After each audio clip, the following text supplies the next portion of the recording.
L'Arménie, pays situé entre la Turquie, la Géorgie, l'Iran et l'Azerbaïdjan, est un pays vieux de près de 3000 ans. Indépendant depuis 1991, il compte aujourd'hui 3 millions d'habitants. L'Arménie, un pays où la religion et la guerre résonnent dans son histoire, où les cierges allumés témoignent du symbole de foi et de pureté dont font signe les croyants. Un pays plein de ressources où la lumière ne s'éteint vraiment jamais. Un pays converti au christianisme au IVe siècle par Grégoire l'Illuminateur. Un pays où les monastères dominent les collines, ici celui de Gegart, surveillé par sa croix et protégé par ses montagnes. Dans un monde qui vit à 100 à l'heure, reprenons le temps d'apprécier la beauté d'un geste répété et maîtrisé. Le temps d'apprécier la beauté d'un animal, ou le temps d'apprécier la beauté de pierres façonnées par le temps.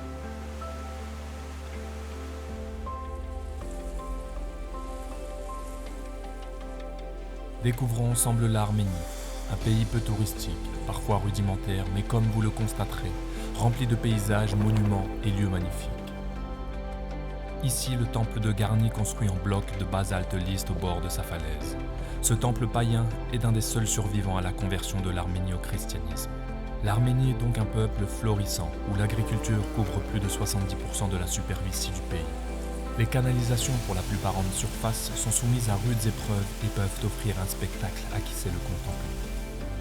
En fond, le réservoir d'Azat, situé à 1000 mètres d'altitude, peut contenir jusqu'à 70 millions de mètres cubes d'eau. Cette installation permet d'irriguer toute la vallée d'Ararat plus au sud. D'autres installations sont bien sûr plus locales, comme ces ingénieux qui, pour se faire de l'ombre, cultivent du raisin. Le mont Ararat, sommet de plus de 5000 mètres d'altitude, aujourd'hui situé en Turquie, est facilement reconnaissable grâce à ses neiges éternelles. Il fait face au monastère de Kor Virap, le premier lieu saint de l'Arménie chrétienne, situé à l'emplacement de l'ancienne capitale de l'Arménie antique, Artatcha. Kor Virap signifie puits profond, car ce monastère contient une fosse située à 6 mètres sous terre où fut enfermé durant 13 ans Grégoire l'Illuminateur. En contrebas du monastère siège un marché à souvenirs contenant magnettes, casquettes, figurines, tout ce que vous pouvez rêver de ramener de votre voyage à des prix bien inférieurs à ceux de la capitale. Vous l'aurez compris, l'Arménie est un pays montagneux, très naturel. Les monastères, autrefois uniquement accessibles par des sentiers escarpés, font aujourd'hui partie du tourisme arménien. Dans le monastère de Novarank, certains y reposent, pendant que d'autres y résident. Mais tous sont unis par la même foi.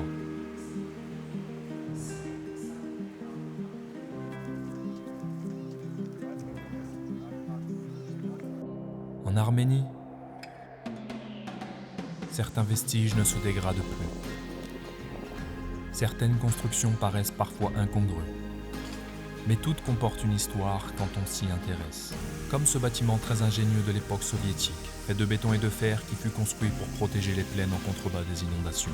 Cette région très propice à la culture de la vigne a permis d'obtenir ce qu'on appelle aujourd'hui le vin. Les Arméniens vous diront qu'ils en sont les créateurs. Certains commerçants ont pour boutique le bord de la route et vendent ainsi leurs produits locaux. Au détour d'un virage, vous pouvez vous faire surprendre par la cascade de Chaki ou par le réservoir Spandari. Lac de barrage alimentant une station hydroélectrique et accueillant les jours de vent les amateurs de kitesurf.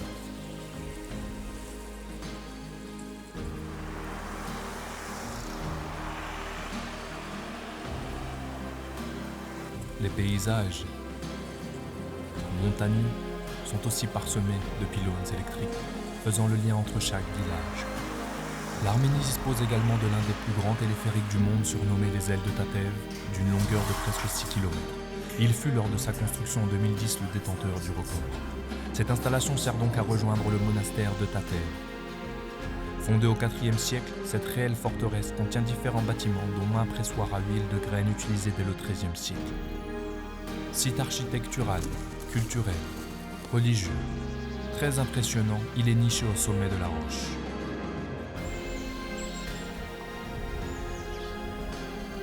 Un peu plus au sud et difficile d'accès, nous trouvons le village de Gzorez. Situé dans les montagnes de Sion au sud de l'Arménie, ce village-grotte accueillait une communauté rurale jusqu'au milieu du XXe siècle. Le pont qui traverse la vallée s'élève à 60 mètres au-dessus de celle-ci et mesure 160 mètres de long. Certaines personnes âgées qui ne peuvent pas ou ne veulent pas s'habituer à la vie moderne continuent d'habiter le village. Le village est très célèbre pour ses nombreuses batailles, bien sûr, défensives.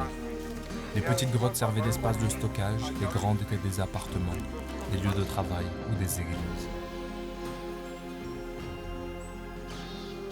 Concernant le pont, il a été construit par les habitants du village de leurs propres mains, sans aucune machine ni même pour le transport des matériaux qui s'effectuaient à cheval. Dans les villages environnants, comme celui de Goris, on peut apercevoir d'autres grottes similaires. Le site de Zorakarere est un ensemble d'une centaine de pierres verticales et serait un ancien observatoire destiné à suivre le mouvement des astres et à mesurer le temps. Depuis le site, on peut contempler les montagnes, mais aussi la végétation lutter contre la force du vent, mais mise en lumière par le soleil couchant. Victime en 2022 de bombardements de la part de l'Azerbaïdjan, Djermouk, la station balnéaire désertée de l'Arménie, est connue pour ses cures thermales et ses sources d'eau chaude. De nombreuses figures importantes de l'histoire d'Arménie disposent d'une statue dans le parc de la ville. Vous reconnaîtrez sûrement ce visage, icône de la chanson arménienne, bien sûr Charles Aznavour. Les bâtiments abandonnés, le souffle chaud du climat environnant, le savoir de dresseurs locaux, des troupeaux se déplaçant sur les routes, des camions bien remplis de feu. Toutes ces choses et sensations sont le quotidien de l'Arménie.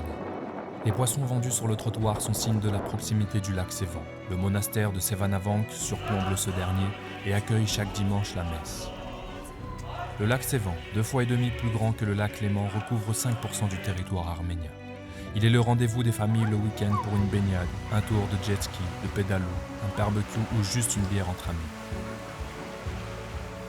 La conduite arménienne ne s'explique pas, elle se vit. Et pour la plupart à bord de ces voitures de collection vieilles de 40 ans, qui en cas de panne vous permettront de goûter au jus d'arbousier, ou même déguster une truite du lac. Certains camions soviétiques ne sont eux jamais repartis. Et pour trouver un peu de calme et de nature, vous pourrez aller vous balader auprès du mont Goutansar, ancien volcan dont le sommet culmine à 2300 mètres d'altitude. Les plus courageux feront son ascension en s'inventant le chemin.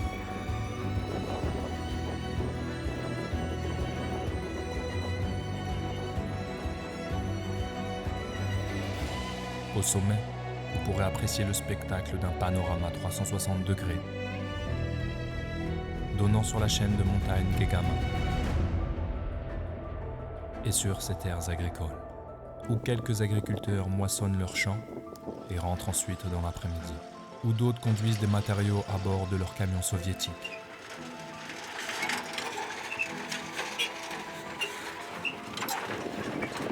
Et d'autres rentrent simplement au dépôt.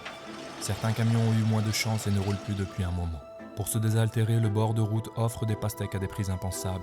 Ces routes au nord-ouest de la capitale qui mènent au monastère Ovanavank. L'intérieur, dont la quasi-totalité des pierres sont numérotées, est recouvert aussi d'inscriptions lapidaires. Réel joyau de l'architecture arménienne datant du IVe siècle, il a été construit au bord de l'imposante gorge de Kachak, où coule la rivière du même nom. Non loin d'ici se trouve un autre monastère, construit lui aussi au bord de la falaise, le monastère de Sagmo-Savank. Ce dernier contient une bibliothèque qui l'a rendu célèbre pour les manuscrits qu'il a conservés 1000 ans auparavant. Plus au nord, vous pourrez admirer ces 1711 petites croix assemblées ensemble pour former ce monument haut de 33 mètres qu'il est possible de distinguer depuis toutes les directions environnantes. En contrebas, nous découvrons l'alphabet arménien composé des 39 lettres créées en 405 afin de rendre la Bible compréhensible et que le christianisme se répande. Les plaines environnantes sont évidemment une place de choix pour tous les pâturages arméniens, mais également pour l'apiculture. Au bout d'une route sinueuse se trouve la forteresse d'Amber. De par sa position imprenable sur un affleurement rocheux entre deux rivières, sa construction a duré plusieurs siècles. L'église plus récente possède ce dôme particulier ressemblant à un parapluie demi-ouvert. La forteresse a servi à des fins défensives au cours des époques romaines mais aussi chrétiennes. Et c'est avec ces ruines que nous laissons derrière nous l'Arménie et ses beaux paysages naturels pour enfin rejoindre la capitale, Yerevan. place de la République. Rythmée comme toute capitale occidentale au son de ses fontaines, des statues, des monuments de l'ère soviétique, des travailleurs ou des boutiques de souvenirs. Une ville de plus d'1 million d'habitants, rafraîchissant les passants et les terrasses aux brumisateurs. Une ville fleurie où l'on prend soin de la nature, mais aussi de la culture. Une ville où le centre d'art contemporain siège sous la cascade, un escalier de terrasse long de 300 mètres qui alterne entre sculptures, fontaines et terrasses fleuries. On peut depuis le sommet observer le mémorial des 50 ans d'anniversaire du génocide arménien qui a fait lui plus d'1 million de victimes. Les canalisations extérieures font partie du décor et certaines nous mènent jusqu'à l'un des plus riches dépôts de manuscrits au monde, le Matenadaran, qui signifie bibliothèque en arménien classique. Gardant la façade, Frick, Miktar Ghosh, Moïse de Corène, Anania de Chirac, Grégoire de Tatev, Toros Roslin, tous gardent le dos de Mesrop Machot, inventeur de l'alphabet. Appartenant également à l'histoire, la Lada Niva, véhicule produit dès 1976 est l'allié de tous en cas de nid de poule.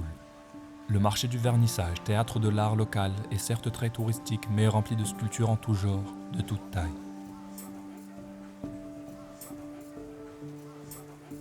Derrière ce dernier se trouve la cathédrale de Saint-Grégoire l'Illuminateur. Ce monument spectaculaire sert bien évidemment à unifier les amoureux devant Dieu. Les musulmans de la ville peuvent se retrouver, eux, au sein de la mosquée bleue. Le climat très chaud d'été est propice à la dégustation de glace, à des baignades dans les fontaines. Mais la vie ne s'arrête jamais et se doit de suivre son cours. Les travailleurs doivent se rendre au travail, en bus ou en taxi. C'est donc à la place de la République que notre voyage s'arrête. En espérant vous avoir fait connaître un peu mieux ce pays, l'Arménie. Merci.